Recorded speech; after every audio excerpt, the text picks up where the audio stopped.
So we've talked about two reasons why your seemingly great goals fail: misalignment with your season of life and having too many goals at once.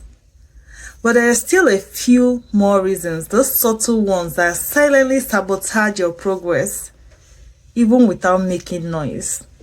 So let's talk about them. The third is rigidity. Being stuck on your goals even when life is evolving. The truth is that this life is not straight. Like we say in Nigerian parlance, this life no balance. So there will be bends, there will be dips, there will be highs, lows, mountains, valleys, and when all of these changes happen, our goals need to be realigned as well. Sometimes your goal is still good, but then your responsibilities have changed. Your circumstances are no longer the same. Your priorities have shifted. But then you're still forcing the same plan or goals that you created way back months ago on yourself. Why now? That kind of rigidity can actually break you. It can break your goals. Being flexible when life changes doesn't mean that we are weak. It shows that we are conscious of our journey. And when we adjust our goals when life happens, it doesn't mean that we failed.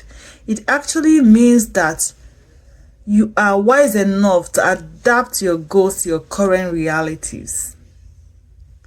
So think of your goals like raising a child. As a child grows, their needs changes. So you don't use the same approach for a toddler and a teenager. Their needs are different. So you have to adjust your parenting to suit the stage of growth. So my dear, be kinder to yourself and give yourself the permission to tweak your plans, not abandon it completely. Well, except when there's obvious need or reasons for you to overhaul. But the point here is that there should be some room for flexibility.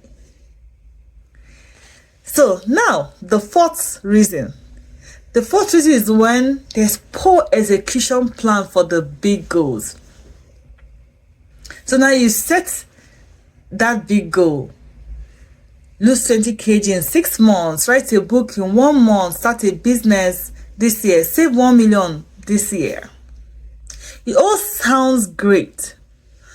But if you don't break it into weekly, daily, or small achievable steps, your brain will freeze in inertia. You see, your brain loves to dream big, but then it doesn't like overwhelm at all. So when a goal is too big, too vague, too complex, your mind shuts down. It's not because you don't want it or you don't care enough about it, but it's because you don't know where to start. So be ambitious with your goals, but also have a plan to simplify those goals, those big complex goals, for ease of execution and to increase your chances of success. The miracles of your results are produced by those simple, basic steps that you take consistently. So what's that big dream? What's that big goal that you have? It will become possible only when you break it down into pieces that your life can actually carry and that you can realistically follow through.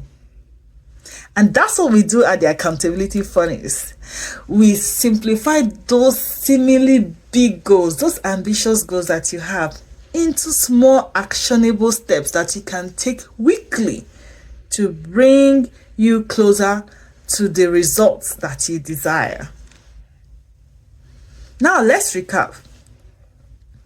Sometimes our goals fail because it's not aligned with our current season of life, or there are too many of them, or we're being too rigid.